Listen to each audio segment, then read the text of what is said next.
Hi, welcome to the first episode of Scratching the Surface. I'm Jarrett Fuller, and this is my brand new podcast about the intersection of design criticism and practice. I am so excited and honored to have Rob Giampietro on as my first guest today.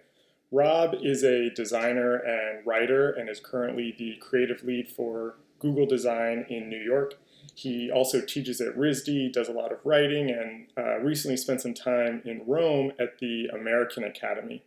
And Rob's work has meant a lot to me personally, which is why I'm really excited that he's my first guest. His blog, Lined and Unlined, was very influential to me when I was in college. I was really inspired by how he thought about design and how he wrote about it, and really sought to have a career that blended design and writing like his had.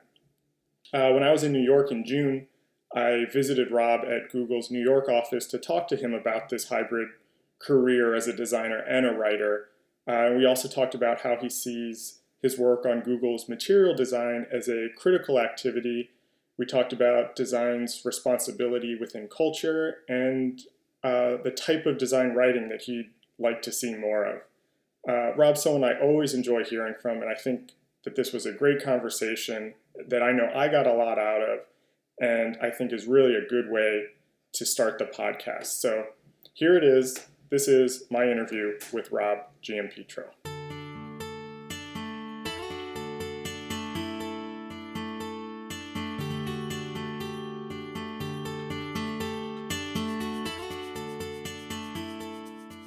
I kind of came to graphic design when I was, I think, like a sophomore in high school, like 12, 15 years ago now. Mm-hmm.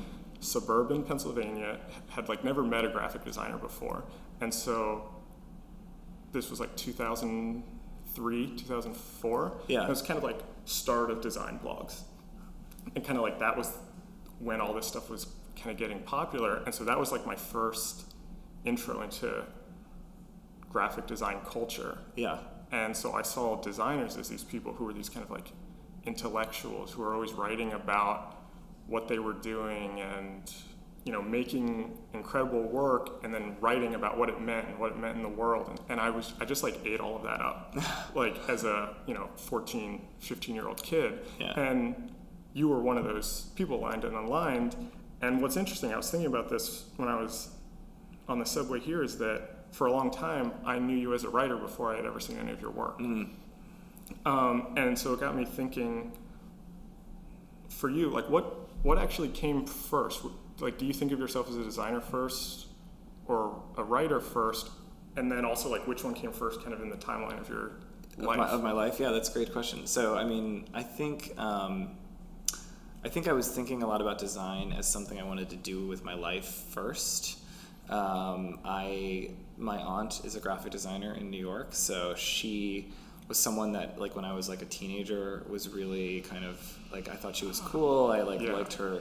She had a solo practice. She still does, and like, made little print projects for clients and would send me little mock-ups of things. And she had Quark Express really early on, and would send me letters with different typefaces and be like, "Do you know which typeface this is?" And then, I grew up in Minneapolis, so my dad worked for Target, so Target was emerging in its design consciousness at the time he was working there, and the Walker Art Center was around and was sort of a really amazing place for, like, also something that was talking about design as a thing, maybe before a lot of people were. I think at the same age as you, I was like really interested in design and in spending a life in design. Yeah. When I got to college, I was a little bit like, and I guess within high school and stuff, I was like the person that made the school dance posters and the like. Oh, right. Like I was the resident person, which was sort of somewhere between. And I look back on it now as like, I like tech. I'm kind of like my family tech support guy, I liked computers and that aspect of design, actually, and I was really intrigued by that. I mean, the moment I think I decided I wanted to be a graphic designer was like when I saw Matthew Carter's typeface Walker, which is like very much aware of itself as a digital thing. Yeah. And like that was the first moment where design sort of revealed itself to me as being this really rich thing. that I wanted to spend more time thinking about and getting better at. And so when I got to college, it was like, I went to Yale, and it was a place that valued writing a lot, and I had in high school and stuff always loved to read and write and been a reader, and sort of loved thinking about reading and these kinds of things and meta narratives and we were the same kid. Basically I was that kid. And so I actually started off at Yale as a literature major, and I was pretty far down that path, but was taking all the design classes I could without declaring myself as an art major. And then junior year, I kind of had this moment where I realized that I wasn't going to get any better as a designer if I didn't know how to paint and draw and take photographs and make films and do all these other things and enter all these other discourses in order to bring that back into my practice and into my work. So to do that required being a real art major. And maybe just that I felt like I'd drawn everything I could from literature at that point, and actually what I really wanted to do was be a really good designer. So how, I'm trying to think how to ask, I don't know if I've ever talked to somebody deeply about who was a literature major, but were you doing a lot of writing kind of at that time? Totally, yeah. While you were taking all these art classes also, and you were kind of yeah, totally. And they were two kind of separate things, and you made this decision. Totally, yeah. A great example, I was, reading, I took a modern poetry class, we read Wallace Stevens, and I was writing about Martin Heidegger's Being in Time and how it related to 13 Ways of Looking at a Blackbird or something like that. I did a really important paper for me on the Limey and North by Northwest, which kind of is online and online. So and I've actually I think a lot of people think about their writing in college as not counting or whatever, but I think a lot of the things that have been important to me as a critic have been to not draw lines around when I'm writing and when I'm not writing. I think of note taking as writing. I think of transcription as writing. When I was in Rome, I would go to lectures, and I would actually take notes on the lecture, and then I would just paste part of my notes into the document that I was working on, the essays that I was working on while I was there. Oh, interesting. So there's a very fluid sense of and I think the same was true of learning to make films, meant writing about films so that I could learn to make films. And the moment where that really clicked into place for me was something that Ellen had written about Neuland. And lithos as this kind of stereotypography, and I was captivated by that and curious to understand that. And I was there through the literature department. I was aware of the fact that there was this amazing post-colonial scholar named Paul Gilroy, who's actually also someone that Paul Elliman knows, who was an advisor of mine at Yale at the time. And Paul Gilroy, he and I wanted to explore this thing about sort of typefaces that connote blackness or otherness, and how they came to be read that way. Rudolf Koch designed Neuland for biblical broadsides in Germany. How did that become sort of the thing that they use for Harlem printing? How does that? What is that progression? It seemed like a really interesting story, and so I felt like Paul Gilroy gave me a lot of ideas about what the diaspora is and these literary ideas that could migrate into design discourse. And so that was a really important. I remember a project that I did for Henk van Assen, who's a kind of introductory design teacher at Yale, and he encouraged us to pick a typeface and typeset something that we had written for another class in that typeface and sort of explore it. And I had written this paper for Paul Gilroy, and I decided to explore it. And that was this moment of synthesis for me, where design and literature were really coming together on the page, holistically. So it started. You were still in school when this happened, and was this the first time that you would say that you were writing about design or writing about kind of design culture? I think so. Yeah. I guess I feel like the I always loved fonts, and I always felt I had this weird ability, it was a party trick to know what font things were, and I was very, very sensitive to that, and so like I would just, it's like people would like play the license plate game and be like, oh, that's Arkansas. Yeah. Like I would be like, oh, that's Neuland, or like, oh, that's Bodoni, or, you know, and I just like loved that I could recognize that. It would like really give me pleasure. And so I think I was looking for a way to express that pleasure in writing. And I think the questions I had about Ellen's observation were very foundational to like giving me permission to like explore that and think more about like why that typeface had come to mean that in culture. Yeah. And I think, I mean, it's actually like now that I work here at Google, it's like I see similar things about tech and how tech arrives in culture and what the cultural meaning of that is.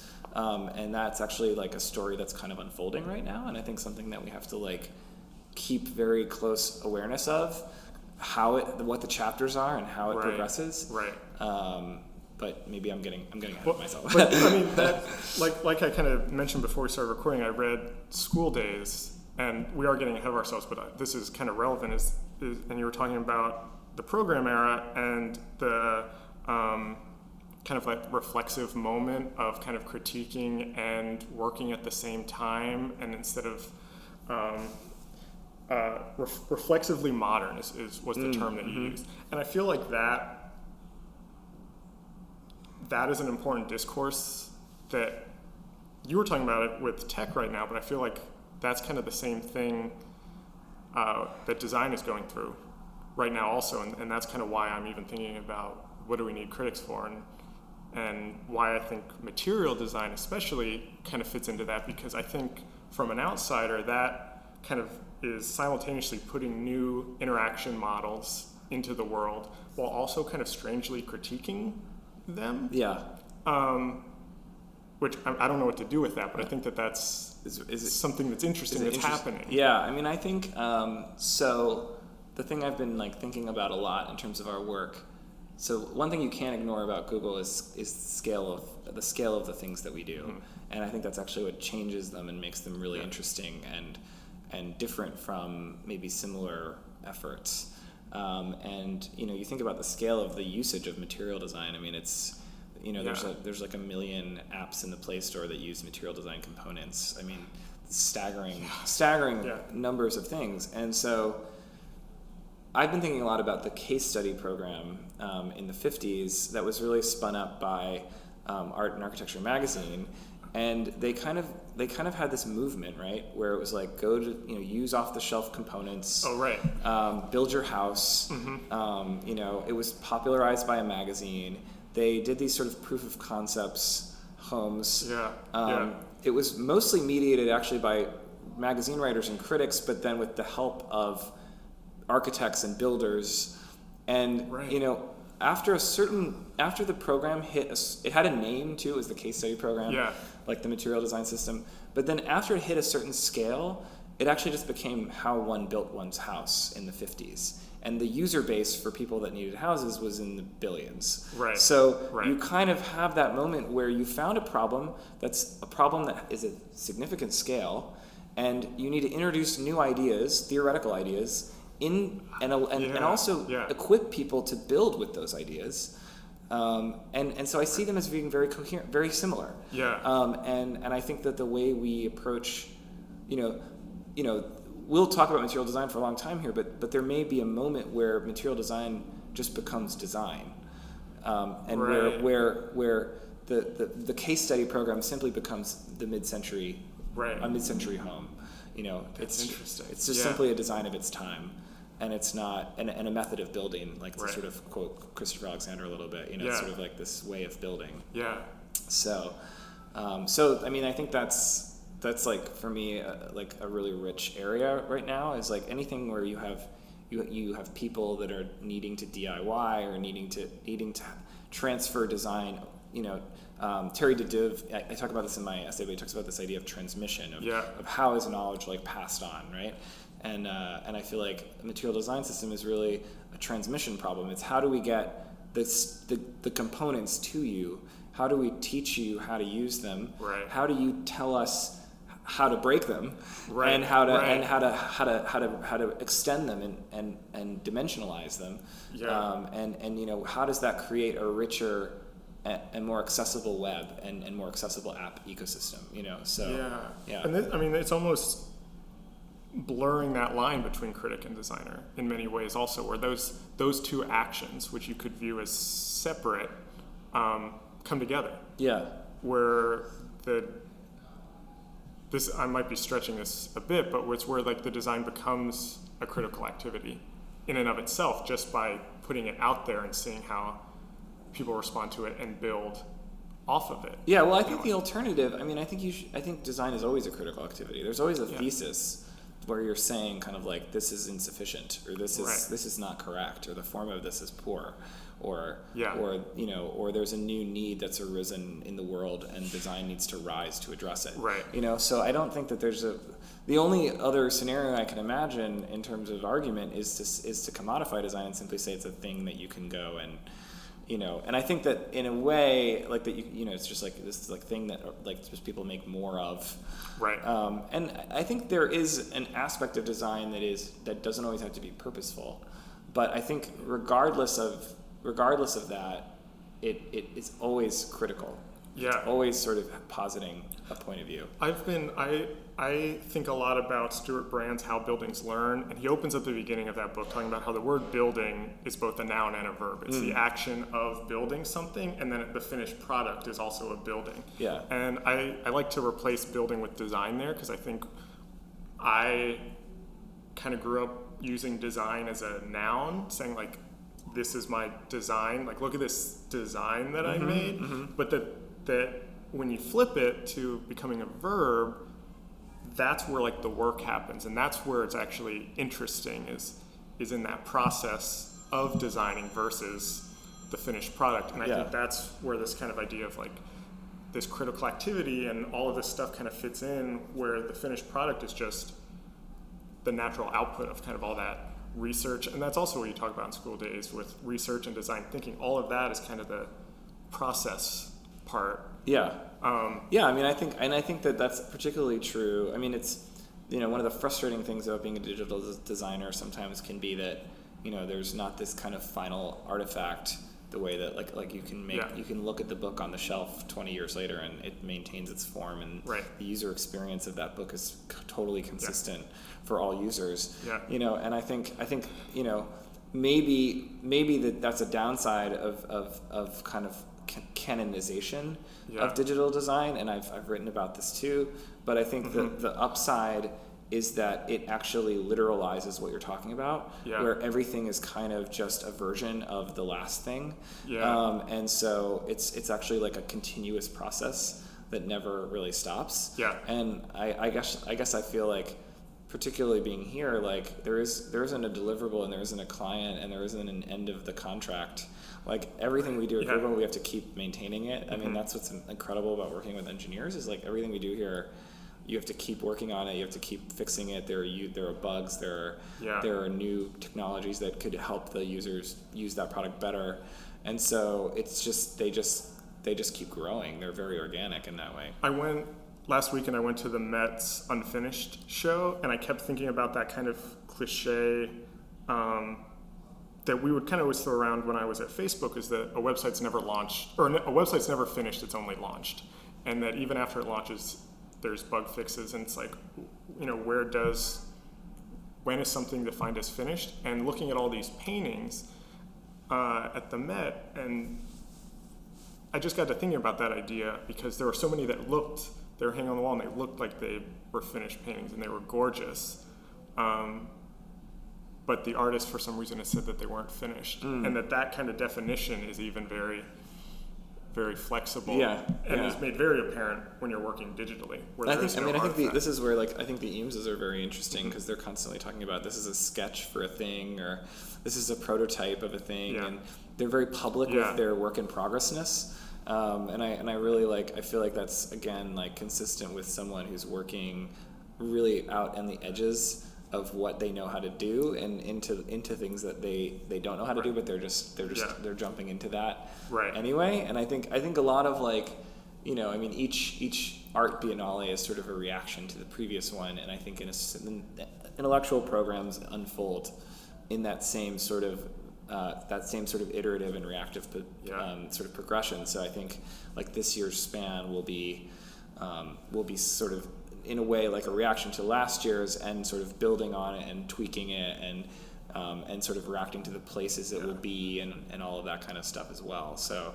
but like last year was very, very hard because we kind of had to figure out what this thing was and what our position was and how we could give people a platform to talk to us about their positions in relationship to that. Do you see your role here at Google and kind of the SPAN conference and everything that was kind of around that, the reader, which I got a copy of and like read through it and was just kind of amazed that it just seemed to like go against the kind of cliches of a technology company and how they think about design. It was very kind of rich in content and very, for lack of a better word, critical and thoughtful. And I thought I watched all the videos from the SPAN New York conference, and all of those talks are very deep, and there was a lot of kind of interesting topics there. And like, do you see your role here, or like, does Google have a responsibility to provide a place for that discourse for designers kind of working in this space, and then also, you know, kind of putting your point of view in that discourse? Yeah, I mean, I think we definitely have a responsibility. I mean, whether we want to or not, we make culture. Yeah. You know, I mean, it might not be something that that companies like us have always been aware of, but I think we are very much aware of it, and I'm very much aware of it, and I think because we make culture, we have a cultural responsibility to make good culture. You know, and so I think, you know, we're blessed with, in being able to speak to the design community, an incredibly rich and engaged community that is passionate and smart and, you know, getting all kinds of interesting content thrown at it all the time, and it's discriminating about what it wants to care about. And so you better bring your A game, right. and engage it fully if you want to build a bridge. Otherwise, the risk is that you actually just fall flat, and there's sort of like, you think this is cool, but it's really not. Yeah. And so, you know, I just sort of tried to steer the team of people that were working on it with me to like really pull no punches and lead with our best ideas around what we think the digital world should be talking about in terms of these conversations around design and technology. Right. And for me, like, last year was very important because we had a real theme, kind of latent, but now in my mind much more manifest in retrospect, of history, because I think tech can often feel strangely ahistorical or perpetually new.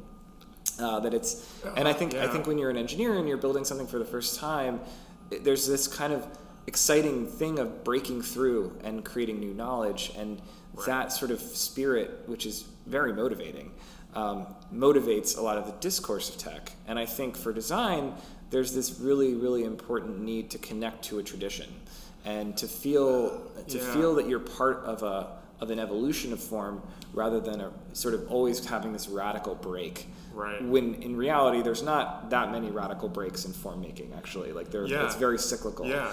And so I think I just wanted to see, I wanted to see us be honest about that, and I think, you know, I was looking for narratives from the world of tech that felt like they would resonate with the world of design, and in like things like John Harwood's book or Davide Fornari's work on Olivetti, like I found people that could help narrate that history in a way that I was convinced by, and that I thought we should share.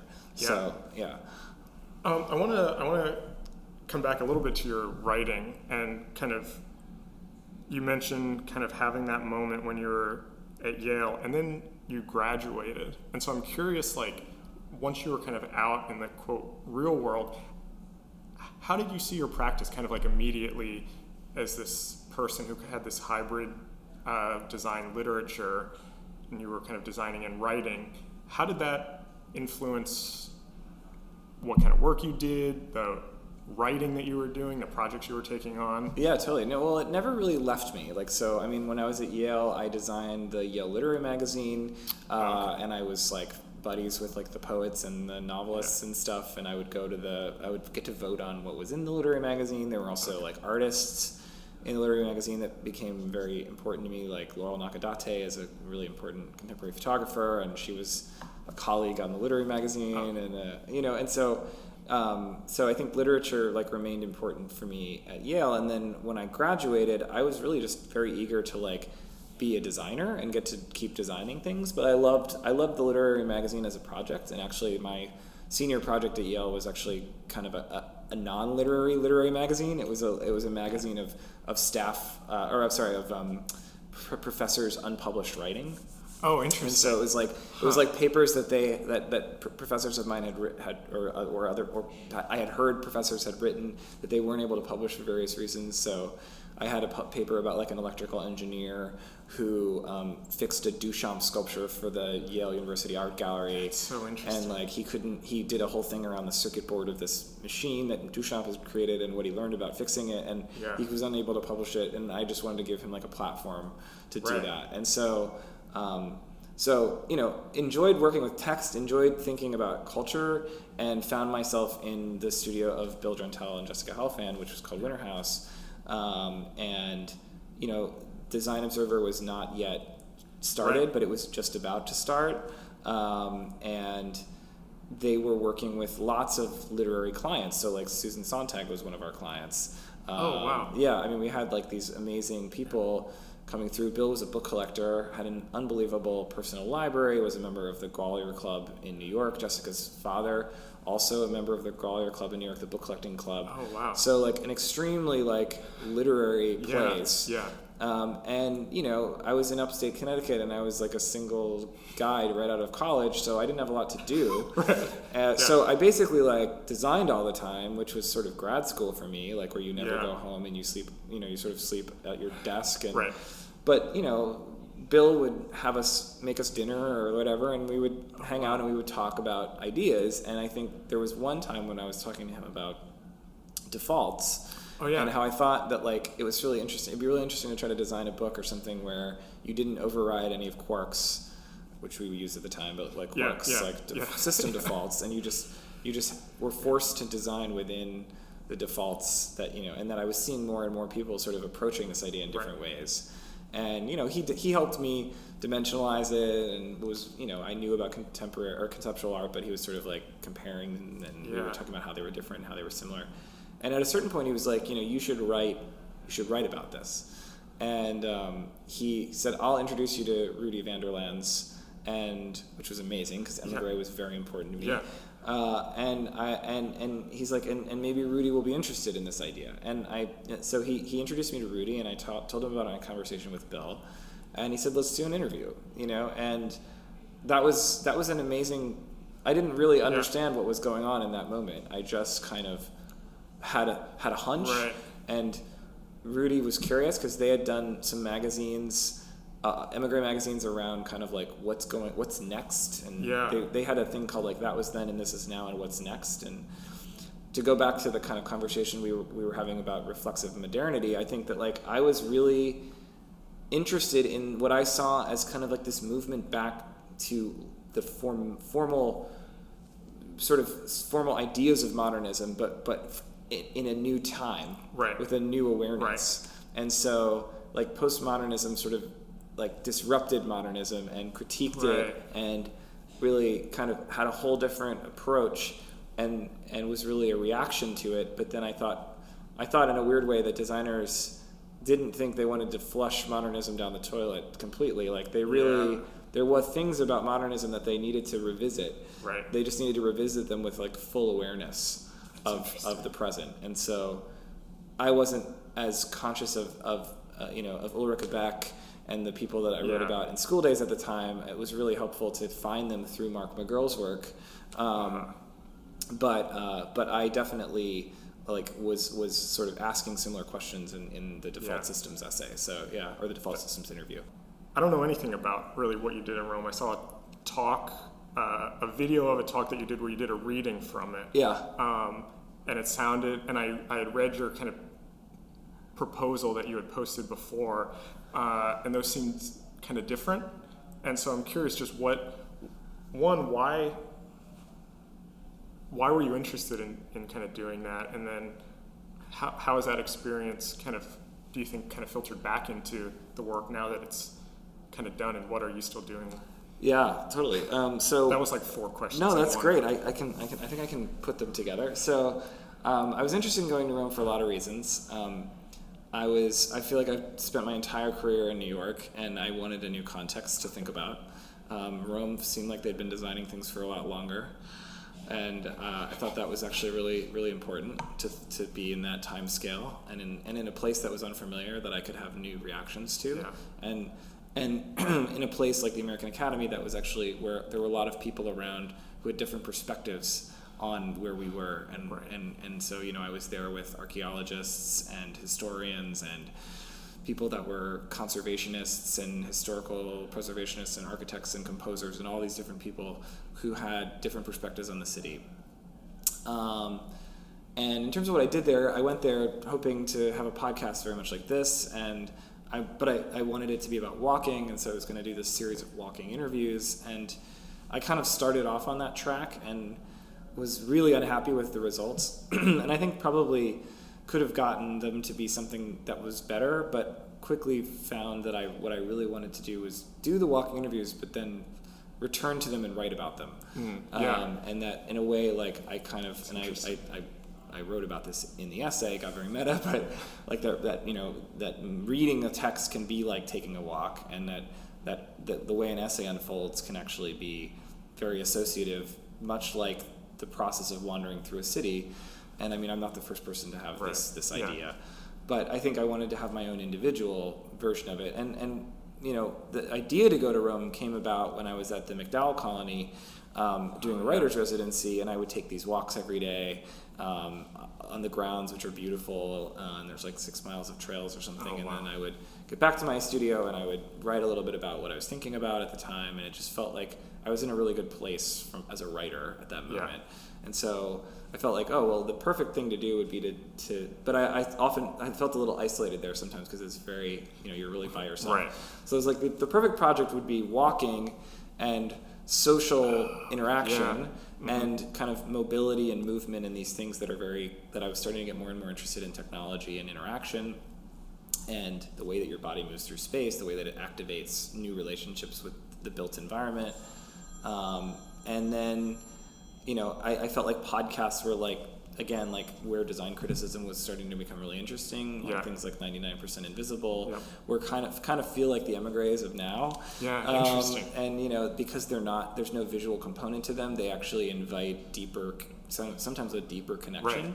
They're very intimate. They're in your ear. They're like and all this stuff. So it was just that all just kind of went in the hopper, and I went to Rome with just a tremendous curiosity. And I think the other thing that was I'm Italian American, and I'm curious about my background and who I am. And I felt like I was going to be the body of this essay. I was going to be the agent of this essay. It needed to have a personal component, and Rome would catalyze that kind of personal component. So, really what I did there was I walked all over the place. I said yes to everything. I learned a ton.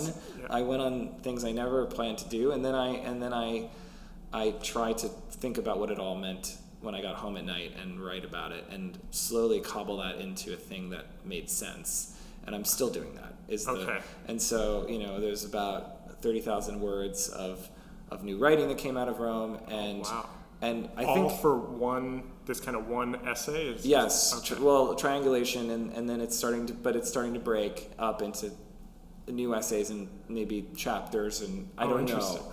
Kind of like I'm in the middle of it, but I think that, and it might be something that takes a while because I'm kind of in the middle of it without as much time as I had in Rome.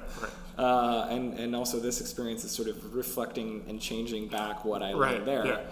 But I think that the reason I often finish something and I'm very excited to share it on my website, and I felt like this was a project where the whole thing was about slowness and sustained argumentation. And I when I was at McDowell, I really wanted to write something long. I felt like for 10 years I'd written things that were of short to intermediate length. And interesting. I think as a writer, you just want to just like a swimmer or something. You want to sustain this thing longer and longer to see if you could find a topic that would be rich enough, yeah. which ultimately has to be yourself, and Right. if you could make a structure that would be compelling and flexible enough to like hold you through that whole process. And so, I just wanted to be really patient. I think Rome invokes a kind of patience, and I've just holding on to the writing. The best way that seemed to share it has been just in these sort of reading fragments of it in public and just sort of getting feedback on them, kind of like a workshop or something like that. But do you have any sense of how that? I mean, we talked about something being finished earlier. Is this something that is just going to kind of keep going, or do you have a sense of its final form? I think it will get released, and I really want that. And I think it's just more like a question of how nascent is the draft? Like, is it? Right. I could release what I have now, but I feel like somehow I would be giving away an opportunity to keep exploring it, and I don't know that I'm quite ready to do that yet. So, is it? How related is it to kind of your design work and your design practice, or does this feel like something? I think it's.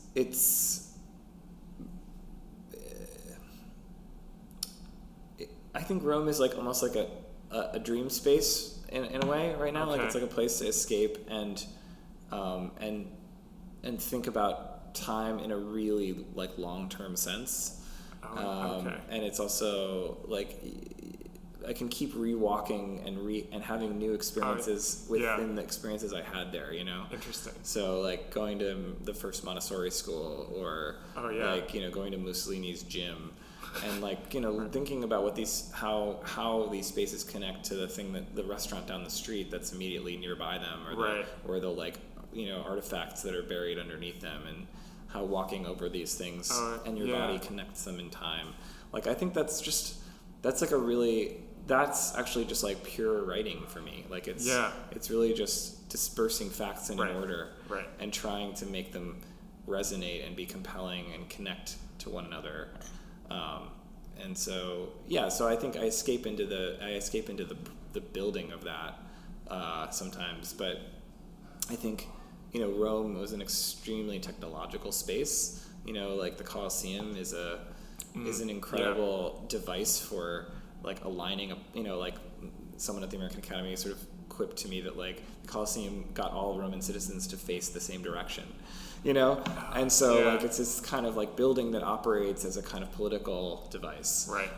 And like you see design everywhere you look there, and I think a lot about kind of technological culture in Rome, That's interesting. and that it might make writing that would live longer than the 5-minute logo review, right? Like because it's about something that's been around for 2,000 years, and so you can actually that's interesting. You can engage it in a very different way. Yeah, it's super slow. It's like maximally slow. We're starting to get short on time, so I want to ask you a couple kind of quick questions to start wrapping it up. I know, like when you graduated, you mentioned Demigray, and you've written for ... and there was kind of.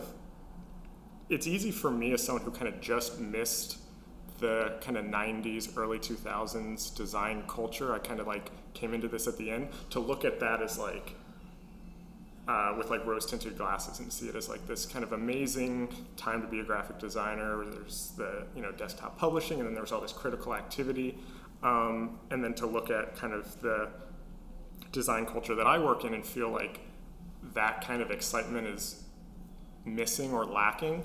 I was curious as someone who kind of came up in that time and was a voice in many ways of that time.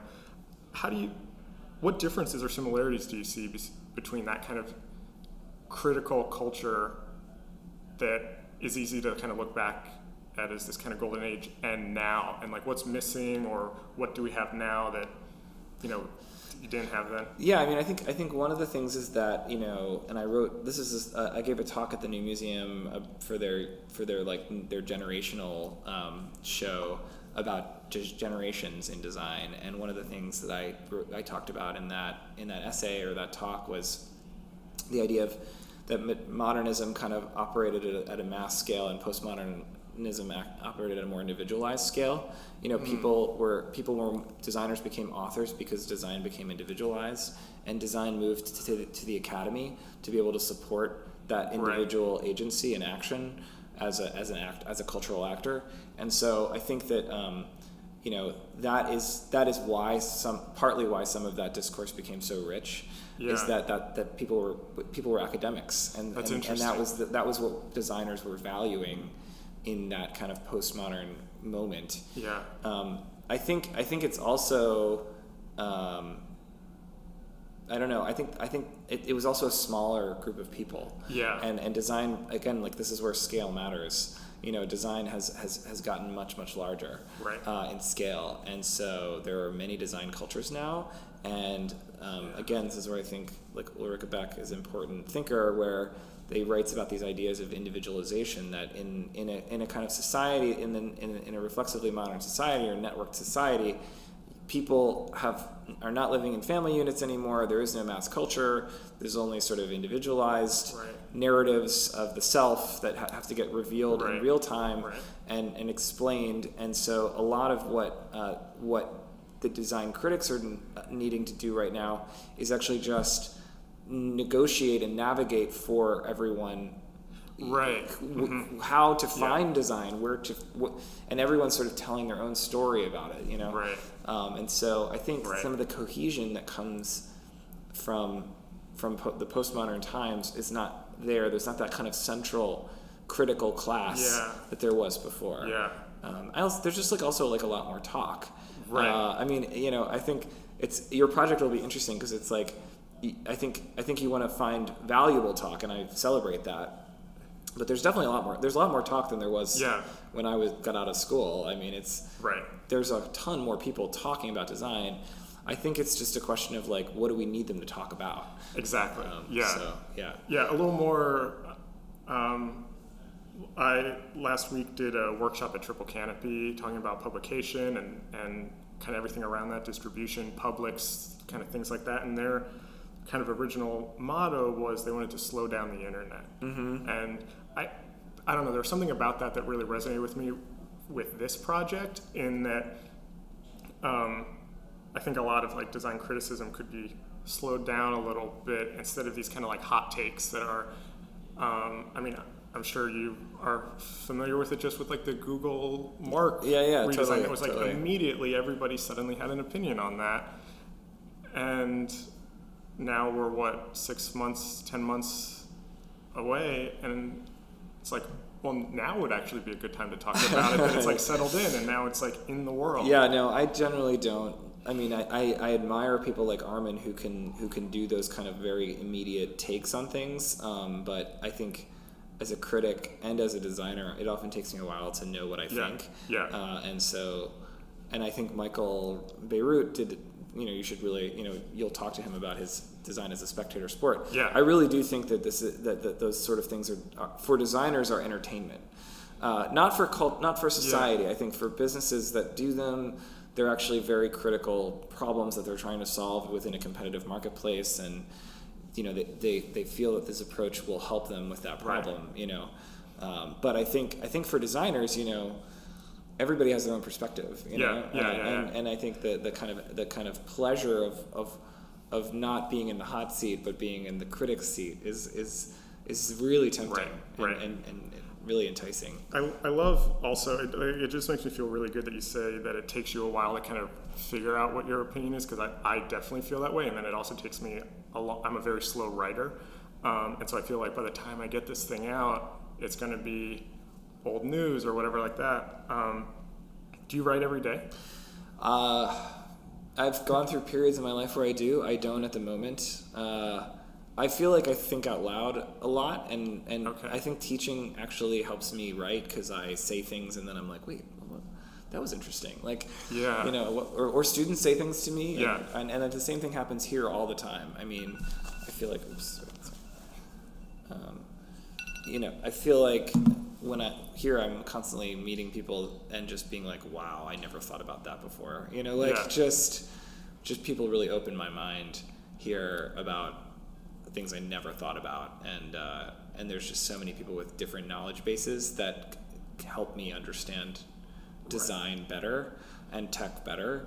And so yeah, I mean I think it's when I was in between Giampietro and Smith and projects, I definitely like made a practice of writing every day, and I think a lot of essays came out of that period. And then over time, I feel like Ellen gave me advice at one point that she had like 2 or 3 big essays in her a year, and to just pace myself and stay in the game long. Like, and I think actually that's where, like, I don't feel the need to comment on everything that happens. I actually would rather let it linger and then determine if it's sort of nagging at me. Right. There's been an essay that I've wanted to write for a while about this idea of like the infinite canvas of like what happens when you don't have a bounded box of art, but you have this kind of variable size thing. And I see flashes of that in so many different avenues of the world. And like, so I've just been like kind of gathering my little nuts and berries to like make that essay and making sure that I feel like it's actually something that should be put out into the world. I think the same thing is true of like, I'm like really interested right now in like face swap, like, and like all the kind of things that Snapchat's doing, and trying to think a little bit about, have we seen face swap before? And did it fulfill a similar cultural need? And I think actually it does. Like when you think about Muhammad Ali and Saint-Simeon and like the kind of idea of like a Ali Renaissance painting face swap, and the jolt of identity that gives you, that kind of like caffeinated jolt of sort of difference. Right. And I think that's like that Snapchat is really doing something similar with these sort of introductions into culture. And I actually, I think that some social networks play a role of that rock bands played. Oh, interesting. That they're things that are shared by a youth culture for a period of time, right? And then kind of don't belong to the next youth culture. Yeah. And so in the networked age, like mass culture becomes networked culture on a mass scale. Right. Like, and so I think that's like the perfect way to kind of like sum up all of this, and it's a great way to kind of just say why I've always been so drawn to your writing, is that it isn't commenting on everything, but it like, looking all the way back, look through the lined and unlined archives, it's always this kind of like one step removed, looking at it in this kind of wider picture and saying like, what does this mean for us now? Where have we seen this before? And where could it go? And I feel like that's kind of like this recurring theme in all of your writing, and it is something that I'm very attracted to and that I strive to. So thank you, for writing, and thanks for this conversation. Absolutely. Yeah.